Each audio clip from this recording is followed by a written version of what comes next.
ಓಂ ಶಾಂತಿ. ಇಂದಿನ ಮುರಳಿಯ ದಿನಾಂಕ 8/3/2025. ಪ್ರಾತಃ ಮುರಳಿ. ಓಂ ಶಾಂತಿ. ಬಾಪ್ತಾದ ಮಧುಬನ.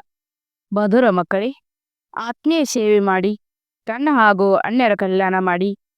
ತಂದೆಯ ಜೊತೆ ಸತ್ಯ ಹೃದಯವನ್ನು ಇಟ್ಟಿದ್ದೇ ಆದರೆ ತಂದೆಯ ಹೃದಯವನ್ನು ಇರುತ್ತೀರಿ.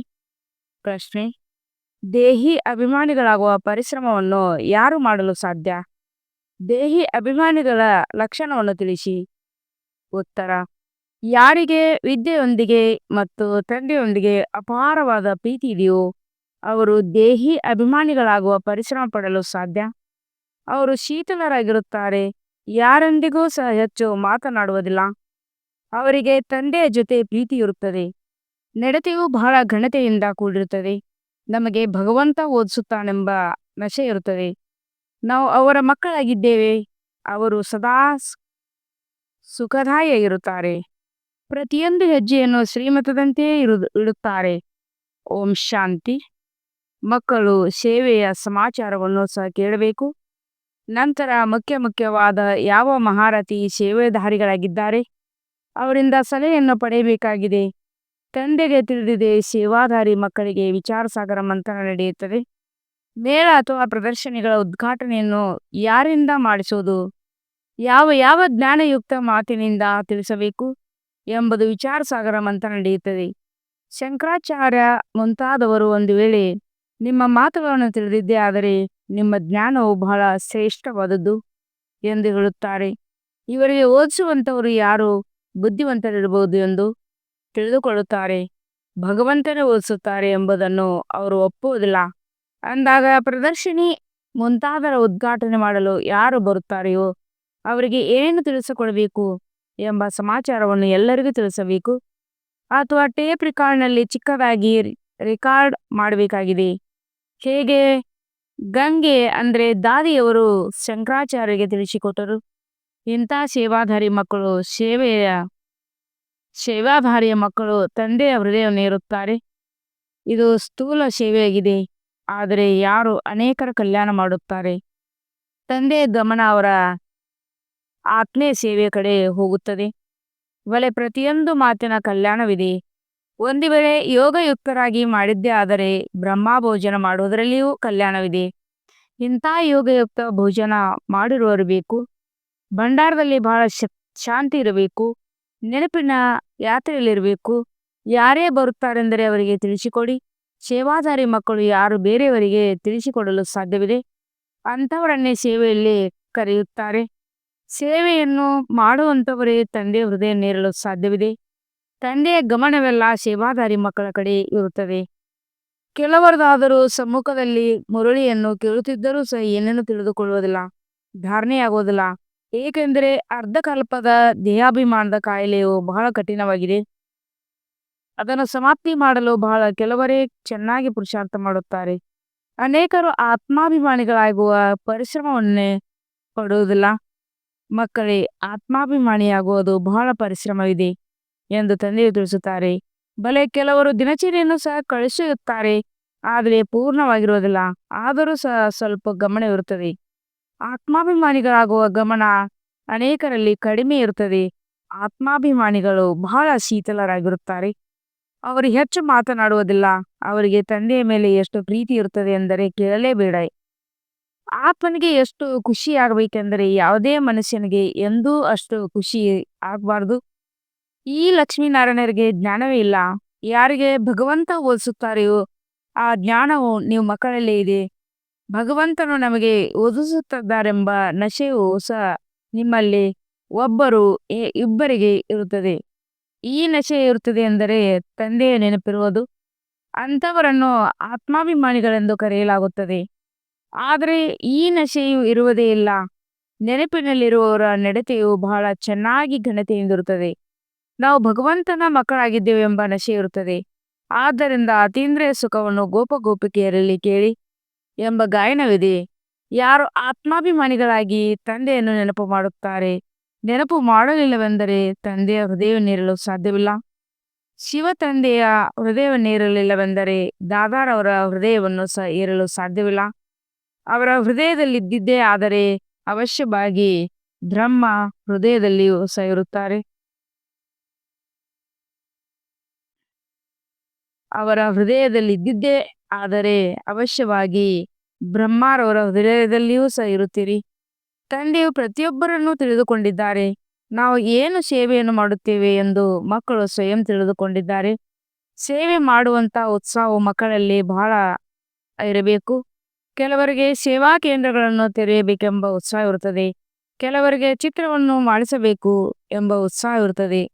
ನನಗೆ ಜ್ಞಾನಿ ಆತ್ಮಗಳಾದ ಮಕ್ಕಳೇ ಪ್ರಿಯರಾಗುತ್ತಾರೆ ಎಂದು ತಂದೆ ಹೇಳುತ್ತಾರೆ. ಯಾರು ತಂದೆ ನೆನಪಿನಲ್ಲಿ ಇರುತ್ತಾರೆ ಅವರು ಸೇವೆಯನ್ನು ಮಾಡಲು ತವಕ ಪಡುತ್ತಿರುತ್ತಾರೆ. ಕೆಲವರಾದರೂ ಪೂರ್ಣವಾಗಿ ಏನೂ ಸೇವೆಯನ್ನು ಮಾಡುವುದಿಲ್ಲ. ತಂದೆಯು ಹೇಳುವುದನ್ನೂ ಸಹ ಒಪ್ಪುವುದಿಲ್ಲ. ಎಲ್ಲಿ ಯಾರ ಸೇವೆಯನ್ನು ಮಾಡಬೇಕು ಎಂಬುದನ್ನು ತಂದೆಯು ತಿಳಿಸಿದ್ದಾರೆ.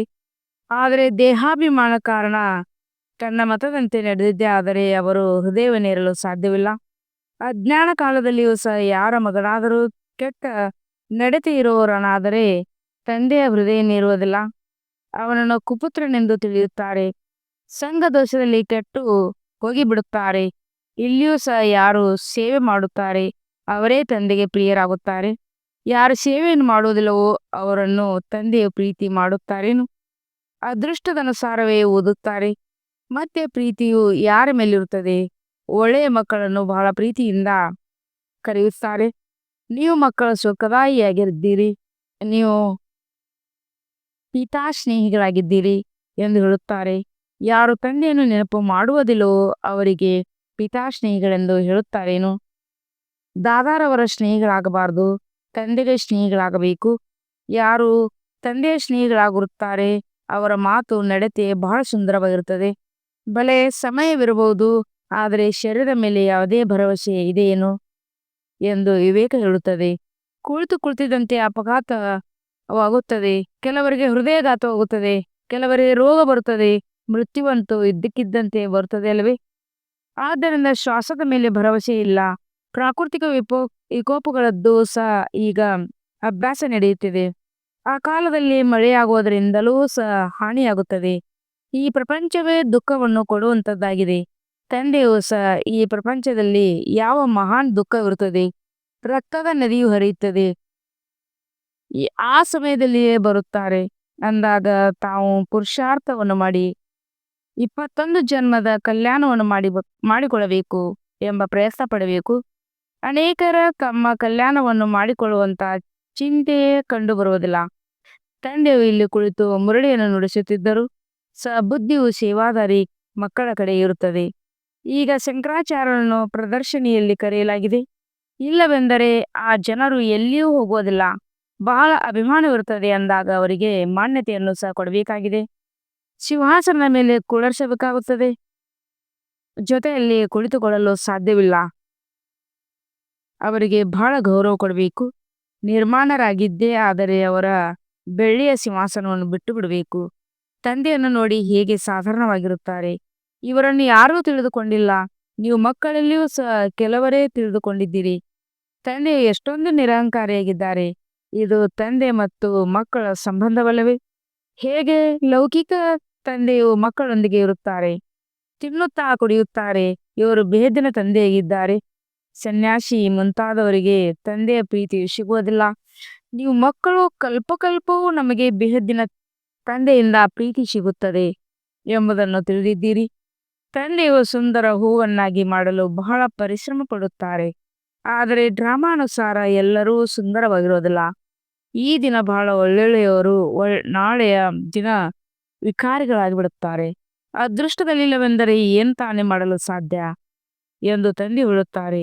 ಅನೇಕರು ಕೊಳಕು ನಡವಳಿಕೆಯಾಗಿರುತ್ತದೆ, ಆಜ್ಞೆಯನ್ನು ಉಲ್ಲಂಘಿಸುತ್ತಾರೆ. ಈಶ್ವರನ ಮತದಂತೆ ನಡೆಯುವುದಿಲ್ಲವೆಂದರೆ ಅವರ ಗತಿ ಏನಾಗುವುದು? ಶ್ರೇಷ್ಠಾತಿ ಶ್ರೇಷ್ಠ ತಂದೆಯಾಗಿದ್ದಾರೆ, ಮತ್ಯಾರೂ ಇಲ್ಲ. ದೇವತಾ ಚಿತ್ರಗಳಲ್ಲಿ ನೋಡಿದ್ದೇ ಆದರೆ ಲಕ್ಷ್ಮೀನಾರಾಯಣರು ಶ್ರೇಷ್ಠರಾಗಿದ್ದಾರೆ. ಇದನ್ನು ಸಹ ಯಾರೂ ತಿಳಿದುಕೊಂಡಿಲ್ಲ. ಆದರೆ ಮನುಷ್ಯರು ಇವರನ್ನು ಇಂತಹ ಶ್ರೇಷ್ಠರನ್ನಾಗಿ ಯಾರು ಮಾಡಿದರು ಎಂಬುದನ್ನು ತಿಳಿದುಕೊಂಡಿಲ್ಲ. ತಂದೆಯು ನೀವು ಮಕ್ಕಳಿಗೆ ರಚಯಿತ ಮತ್ತು ರಚನೆಯ ಜ್ಞಾನವನ್ನು ಚೆನ್ನಾಗಿ ತಿಳಿಸುತ್ತಾರೆ.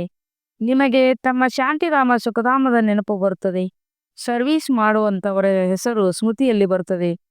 ಯಾರು ಆಜ್ಞಾಕಾರಿ ಮಕ್ಕಳಿರುತ್ತಾರೆಯೋ ಅವರ ಕಡೆ ತಂದೆ ಮನಸ್ಸು ಹೋಗುತ್ತಿರುತ್ತದೆ. ಬೆಹದ್ದಿನ ತಂದೆ ಒಂದೇ ಸಾರಿ ಬರುತ್ತಾರೆ. ಆ ಲೌಕಿಕ ತಂದೆಯಾದರೂ ಜನ್ಮ ಜನ್ಮಾಂತರ ಸಿಗುತ್ತಾರೆ. ಸತ್ಯಯುಗದಲ್ಲಿಯೂ ಸಹ ಸಿಗುತ್ತಾರೆ. ಆದರೆ ಈ ತಂದೆಯು ಅಲ್ಲಿ ಸಿಗುವುದಿಲ್ಲ. ಈಗಿನ ವಿದ್ಯೆಯಿಂದ ನೀವು ಪದವಿಯನ್ನು ಪಡೆಯುತ್ತೀರಿ. ತಂದೆಯಿಂದ ನಾವು ಹೊಸ ಪ್ರಪಂಚಕ್ಕಾಗಿ ಓದುತ್ತಿದ್ದೇವೆ ಎಂಬುದನ್ನು ಮಕ್ಕಳು ತಿಳಿದುಕೊಂಡಿದ್ದೀರಿ. ಇದು ಬುದ್ಧಿಯಲ್ಲಿ ನೆನಪಿರಬೇಕು. ಇದು ಬಹಳ ಸಹಜವಾಗಿದ್ದೇ ಆಗಿದೆ. ತಿಳಿಯಿರಿ, ಬಾಬಾ ಆಟವಾಡುತ್ತಿದ್ದಾಗ ಇದ್ದಕ್ಕಿದ್ದ ಹಾಗೆ ಯಾರಾದರೂ ಬಂದರೆ ತಂದೆಯು ತಕ್ಷಣ ಅಲ್ಲಿಯೇ ಅವರಿಗೆ ಜ್ಞಾನವನ್ನು ಕೊಡಲು ಪ್ರಾರಂಭ ಮಾಡುತ್ತಾರೆ. ಬೆಹದ್ದಿನ ತಂದೆಯನ್ನು ತಿಳಿದಿದ್ದೀರಾ? ತಂದೆಯು ಹಳೆಯ ಪ್ರಪಂಚವನ್ನು ಹೊಸದನ್ನಾಗಿ ಮಾಡಲು ಬಂದಿದ್ದಾರೆ. ರಾಜಯೋಗವನ್ನು ಕಲಿಸುತ್ತಾರೆ. ಭಾರತವಾಸಿಗಳಿಗೆ ಕಲಿಸಬೇಕಾಗಿದೆ. ಭಾರತವೇ ಸ್ವರ್ಗವಾಗಿತ್ತು. ಎಲ್ಲಿ ಈ ಲಕ್ಷ್ಮೀನಾರಾಯಣ ರಾಜ್ಯವಿತ್ತು? ಈಗಾದರೂ ನರಕವಿದೆ. ನರಕದಿಂದ ಮತ್ತೆ ಸ್ವರ್ಗವನ್ನಾಗಿ ತಂದೆಯೇ ಮಾಡುತ್ತಾರೆ. ಇಂಥ ಮುಖ್ಯವಾದ ಮಾತುಗಳನ್ನು ನೆನಪು ಮಾಡಿಕೊಂಡು ಯಾರಾದರೂ ಬಂದರೆ ಕುಳಿತು ಅವರಿಗೆ ತಿಳಿಸಿಕೊಡಿ.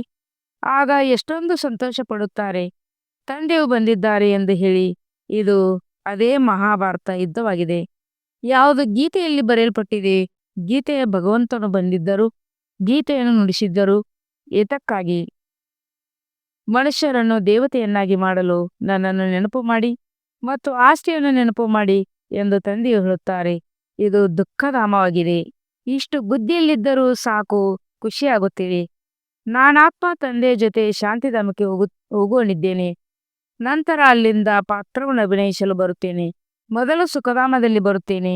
ಹೇಗೆ ಕಾಲೇಜಿನಲ್ಲಿ ಓದುತ್ತಾರೆಂದರೆ ನಾವು ಇದನ್ನು ಓದುತ್ತಿದ್ದೇವೆ, ಇದರಿಂದ ಇಂಥವರಾಗುತ್ತೇವೆ ಎಂಬುದನ್ನು ತಿಳಿದಿರುತ್ತದೆ. ಬ್ಯಾರಿಸ್ಟರ್ ಆಗುತ್ತೇವೆ ಅಥವಾ ಪೊಲೀಸ್ ಸೂಪ್ರಿಡೆಂಟ್ ಆಗುತ್ತೇವೆ. ಇಷ್ಟೊಂದು ಹಣವನ್ನು ಸಂಪಾದನೆ ಮಾಡುತ್ತೇವೆ ಎಂದು ಅಪಾರ ಖುಷಿ ಇರುತ್ತದೆ. ನೀವು ಮಕ್ಕಳಿಗೆ ಸಹ ಈ ಖುಷಿ ಇರಬೇಕು. ನಾವು ಬೇಹದ್ದಿನ ತಂದೆಯಿಂದ ಈ ಆಸ್ತಿಯನ್ನು ಪಡೆಯುತ್ತೇವೆ. ನಂತರ ಸ್ವರ್ಗದಲ್ಲಿ ನಮ್ಮ ಮಹಲನ್ನು ಪಡೆಯುತ್ತೇವೆ. ಇಡೀ ದಿನ ಬುದ್ಧಿಯಲ್ಲಿ ಇದೇ ಚಿಂತನೆ ಇದ್ದಿದ್ದೇ ಆದರೆ ಖುಷಿ ಆಗುತ್ತದೆ. ತನ್ನ ಮತ್ತು ಅನ್ಯರದು ಸಹ ಕಲ್ಯಾಣವನ್ನು ಮಾಡಬೇಕು. ಯಾವ ಮಕ್ಕಳ ಬಳಿ ಜ್ಞಾನವಿದೆ ಅದನ್ನು ದಾನ ಮಾಡುವುದು ಅವರ ಕರ್ತವ್ಯವಾಗಿದೆ. ಒಂದು ವೇಳೆ ಧನವಿದೆ, ದಾನ ಮಾಡಲಿಲ್ಲವೆಂದರೆ ಅವರನ್ನು ಜಿಪುಣರೆಂದು ಹೇಳಲಾಗುತ್ತದೆ. ಅವರ ಬಳಿ ಹಣವಿದ್ದರೂ ಸಹ ಇಲ್ಲದವರಂತೆ ಧನವಿದೆ ಎಂದರೆ ಅವಶ್ಯವಾಗಿ ದಾನ ಮಾಡಿ. ಒಳ್ಳೆಯ ಮಹಾರಥಿ ಮಕ್ಕಳು ಯಾರಿದ್ದಾರೆ ಅವರು ಸದಾಕಾಲ ತಂದೆಯ ಹೃದಯ ನೀರುತ್ತಾರೆ. ಇವರು ಹಾಳಾಗಿ ಬಿಡುತ್ತಾರೆ ಎಂಬುದು ಕೆಲವರಿಗೆ ವಿಚಾರವಿರುತ್ತದೆ. ಸಂದರ್ಭಗಳು ಇದೆ ರೀತಿ ಇರುತ್ತದೆ. ಅದೇ ರೀತಿ ಇರುತ್ತದೆ. ದೇಹದ ಅಹಂಕಾರ ಬಹಳ ಇರುತ್ತದೆ. ಯಾವುದೇ ಸಮಯದಲ್ಲಿಯೂ ತಂದೆಯ ಕೈಯನ್ನು ಬಿಟ್ಟು ಹೋಗಿ ಮನೆಯಲ್ಲಿ ಕುಳಿತುಕೊಳ್ಳುತ್ತಾರೆ. ಬಲೆ ಮುರಳಿಯನ್ನು ಬಹಳ ಚೆನ್ನಾಗಿ ನುಡಿಸುತ್ತಾರೆ. ಆದರೆ ದೇಹಾಭಿಮಾನವು ಬಹಳ ಇರುತ್ತದೆ. ಸ್ವಲ್ಪವೇನಾದರೂ ತಂದೆಯು ಎಚ್ಚರಿಕೆ ಕೊಡುತ್ತಾರೆಂದರೆ ತಕ್ಷಣವೇ ಬಿಟ್ಟು ಹೋಗುತ್ತಾರೆ. ಪ್ರೀತಿಯನ್ನು ಮಾಡು ಅಥವಾ ತಿರಸ್ಕರಿಸು ಎಂಬ ಗಾಯನವಿದೆಯಲ್ಲವೇ? ಇಲ್ಲಿ ತಂದೆಯು ಸರಿಯಾದ ಮಾತನ್ನು ಹೇಳಿದರು ಸಹ ಕೋಪ ಬರುತ್ತದೆ. ಇಂತಿಂಥ ಮಕ್ಕಳು ಸಹ ಇದ್ದಾರೆ. ಕೆಲವರು ಅಂತರ್ಯದಿಂದ ಬಹಳ ಧನ್ಯವಾದಗಳನ್ನು ತಿಳಿಸುತ್ತಾರೆ. ಕೆಲವರು ಆಂತರಿಕವಾಗಿ ಕಿಚ್ಚಿನಿಂದ ಸಾಯುತ್ತಾರೆ. ಮಾಯೆ ದೇಹಾಭಿಮಾನವನ್ನು ಬಹಳ ಇದೆ. ಕೆಲವರು ಇಂತಹ ಮಕ್ಕಳಿದ್ದಾರೆ, ಮುರಳಿಯನ್ನು ಕೇಳುವುದೇ ಇಲ್ಲ. ಇನ್ನೂ ಕೆಲವರಿಗೆ ಮುರಳಿ ಇಲ್ಲದೆ ಇರಲು ಸಾಧ್ಯವಿಲ್ಲ. ಮುರಳಿಯನ್ನು ಓದಲಿಲ್ಲವೆಂದರೆ ತಮ್ಮದೇ ಆದ ಹಠವಿರುತ್ತದೆ. ನಮ್ಮಲ್ಲಿಯೂ ಬಹಳಷ್ಟು ಜ್ಞಾನವಿದೆ ಎಂದು ಹೇಳುತ್ತಾರೆ, ಆದರೆ ಏನೇನೂ ಇಲ್ಲ ಅಂದಾಗ ಎಲ್ಲಿ ಶಂಕರಾಚಾರ್ಯರು ಮುಂತಾದವರು ಪ್ರದರ್ಶನೆಯಲ್ಲಿ ಬರುತ್ತಾರೆಂದರೆ ಸೇವೆ ಚೆನ್ನಾಗಿ ಆಗುತ್ತಾ ಹೋಗುತ್ತದೆ. ಅದರ ಸಮಾಚಾರವು ಎಲ್ಲರಿಗೂ ಕಳಿಸಿಕೊಡಬೇಕು. ಹೇಗೆ ಸರ್ವಿಸ್ ಆಯಿತೆಂದು ಎಲ್ಲರಿಗೂ ತಿಳಿದು ಬರಲಿ. ಆಗ ಅವರು ಸಹ ಕಲಿತುಕೊಳ್ಳುತ್ತಾರೆ. ಈ ರೀತಿಯ ಸೇವೆಯನ್ನು ಮಾಡುವ ವಿಚಾರಗಳು ಯಾರಲ್ಲಿ ಬರುತ್ತದೆಯೋ ಅವರಿಗೆ ಬಾಬಾ ಸರ್ವಿಸೇಬಲ್ ಮಕ್ಕಳೆಂದು ತಿಳಿಯುತ್ತಾರೆ. ಸೇವೆಯಲ್ಲಿ ಎಂದೂ ಸಹ ಸುಸ್ತಾಗಬಾರದು. ಇದರಿಂದ ಅನೇಕರ ಕಲ್ಯಾಣ ಮಾಡಬೇಕಾಗಿದೆ. ಎಲ್ಲರಿಗೂ ಈ ಜ್ಞಾನ ಸಿಗಲಿ ಎಂಬುದು ತಂದೆಗೆ ಚಿಂತೆ ಇರುತ್ತದೆ. ಮಕ್ಕಳದು ಸಹ ಉನ್ನತಿಯಾಗಲಿ. ಈ ಆತ್ಮಿಕ ಸೇವೆಯು ಮುಖ್ಯವಾದುದೆಂದು ನಿತ್ಯವೂ ಮುರಳಿಯಲ್ಲಿ ತಿಳಿಸಿಕೊಡುತ್ತಿರುತ್ತಾರೆ. ಕೇಳುವುದು ಮತ್ತು ಹೇಳುವುದು ಈ ಉತ್ಸುಕತೆ ಇರಬೇಕು. ಬ್ಯಾಡ್ಜ್ ತೆಗೆದುಕೊಂಡು ನಿತ್ಯವೂ ಮಂದಿರದಲ್ಲಿ ಹೋಗಿ ತಿಳಿಸಿಕೊಡಿ. ಲಕ್ಷ್ಮೀನಾರಾಯಣರು ಹೇಗೆ ಆದರು, ನಂತರ ಎಲ್ಲಿಗೆ ಹೋದರು, ಹೇಗೆ ರಾಜ್ಯ ಭಾಗ್ಯವನ್ನು ಪಡೆದರು. ಮಂದಿರದ ಬಾಗಿಲಲ್ಲಿ ಹೋಗಿ ಕುಳಿತುಕೊಳ್ಳಿ. ಯಾರೇ ಬರುತ್ತಾರೆಂದರೆ ತಿಳಿಸಿ. ಈ ಲಕ್ಷ್ಮೀನಾರಾಯಣರು ಯಾರಾಗಿದ್ದಾರೆ? ಯಾವಾಗ ಭಾರತದಲ್ಲಿ ಇವರ ರಾಜ್ಯವಿತ್ತು? ಹನುಮಂತನ ಪಾದರಾಕ್ಷಗಳ ಬಳಿ ಕುಳಿತುಕೊಳ್ಳುತ್ತಿದ್ದನಲ್ಲವೇ? ಇವರದು ಸಹ ರಹಸ್ಯವಿದೆಯಲ್ಲವೇ? ಕನಿಕರ ಬರುತ್ತದೆ. ತಂದೆಯಂತೂ ಸೇವೆಯನ್ನು ಮಾಡುವ ಯುಕ್ತಿಗಳನ್ನು ಬಹಳಷ್ಟು ತಿಳಿಸಿಕೊಡುತ್ತಾರೆ. ಆದರೆ ಜಾರೆಯಲ್ಲಿ ಎಲ್ಲೋ ಕೆಲವರು ತರುತ್ತಾರೆ. ಸೇವೆ ಬಹಳಷ್ಟಿದೆ, ಅಂದರಿಗೆ ಉರುಗೋಲಾಗಬೇಕು. ಯಾರು ಸರ್ವೀಸನ್ನು ಮಾಡುವುದಿಲ್ಲ, ಬುದ್ಧಿಯು ಸ್ವಚ್ಛವಾಗಿರುವುದಿಲ್ಲವೆಂದರೆ ನಂತರ ಧಾರಣೆಯೂ ಆಗುವುದಿಲ್ಲ. ಇಲ್ಲವೆಂದರೆ ಸೇವೆಯು ಬಹಳ ಸಹಜವಾಗಿದೆ. ನೀವು ಜ್ಞಾನರತ್ನಗಳ ದಾನವನ್ನು ಮಾಡುತ್ತೀರಿ. ಕೆಲವರು ಸಾಹುಕಾರರು ಬರುತ್ತಾರೆಂದರೆ ಅವರಿಗೆ ನಾವು ಉಡುಗೊರೆಯನ್ನು ಕೊಡುತ್ತೇವೆಂದು ಹೇಳಿ. ಇದರ ಅರ್ಥವನ್ನು ಸಹ ತಂದೆಯು ತಿಳಿಸಿಕೊಡುತ್ತಾರೆ. ಈ ಬ್ರಾಡ್ಜನ ಬಗ್ಗೆ ತಂದೆಗೆ ಬಹಳ ಗೌರವವಿದೆ. ಮತ್ಯಾರಿಗೂ ಸಹ ಇಷ್ಟೊಂದು ಗೌರವವಿಲ್ಲ. ಇದರಲ್ಲಿ ಬಹಳ ಒಳ್ಳೆಯ ಜ್ಞಾನವು ತುಂಬಲ್ಪಟ್ಟಿದೆ. ಆದರೆ ಯಾರಾದರೂ ಅದೃಷ್ಟದಲ್ಲಿಲ್ಲವೆಂದರೆ ತಂದೆಯೂ ಸಹ ಏನು ಮಾಡಲು ಸಾಧ್ಯ? ತಂದೆಯನ್ನು ಮತ್ತು ವಿದ್ಯೆಯನ್ನು ಬಿಡುವುದು ಇದು ಅತಿ ದೊಡ್ಡವಾದ ಸ್ವಯಂಘಾತವಾಗಿದೆ. ತಂದೆಯವರಾಗಿ ನಂತರ ವಿಚ್ಛೇದನವನ್ನು ಕೊಡುವುದು ಇಂಥ ಮಹಾನ್ ಪಾಪವು ಮತ್ಯಾವುದೂ ಇಲ್ಲ. ಅವರತ್ತ ಮೂರ್ಖರು ಬೇರೆ ಯಾರೂ ಇಲ್ಲ. ಮಕ್ಕಳು ಶ್ರೀಮದಂತೆ ನಡೆಯಬೇಕಲ್ಲವೇ? ನಾವು ವಿಶ್ವದ ಮಾಲೀಕರಾಗುವಂಥವರು ಎಂಬುದು ನಿಮ್ಮ ಬುದ್ಧಿಯಲ್ಲಿರಲಿ. ಇದು ಕಡಿಮೆ ಮಾತೇನು? ನೆನಪು ಇಲ್ಲದೇ ಇರುವುದರಿಂದ ಪಾಪವು ಭಸ್ಮವಾಗುವುದಿಲ್ಲ. ದತ್ತವಾಗಿದ್ದೀರೆಂದರೆ ಅಪಾರವಾದ ಖುಷಿ ಇರಬೇಕು. ಆದರೆ ಮಾಯೆಯು ಬಹಳ ವಿಘ್ನವನ್ನು ಹಾಕುತ್ತದೆ, ಮಕ್ಕಳನ್ನು ಬಿಡಿಸಿಬಿಡುತ್ತದೆ. ತಂದೆಯ ಶ್ರೀಮತವನ್ನು ತೆಗೆದುಕೊಳ್ಳುವುದಿಲ್ಲವೆಂದರೆ ಅವರು ಏನು ಪದವಿಯನ್ನು ಪಡೆಯುತ್ತಾರೆ?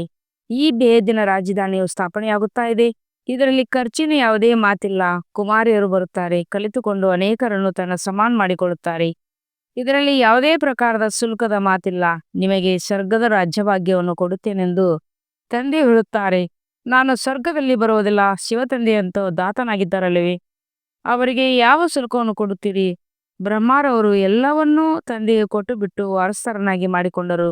ಅದಕ್ಕೆ ಪ್ರತಿಯಾಗಿ ರಾಜ್ಯಭಾಗ್ಯವು ಸಿಗುತ್ತದೆ ನೋಡಿ. ಇದು ಮೊಟ್ಟ ಮೊದಲನೆಯ ಉದಾಹರಣೆಯಾಗಿದೆ. ಇಡೀ ವಿಶ್ವದಲ್ಲಿ ಸ್ವರ್ಗದ ಸ್ಥಾಪನೆ ಆಗುತ್ತದೆ. ಬಿಡುಗಾಸಿನ ಖರ್ಚೇ ಇಲ್ಲ. ಒಳ್ಳೆಯದು.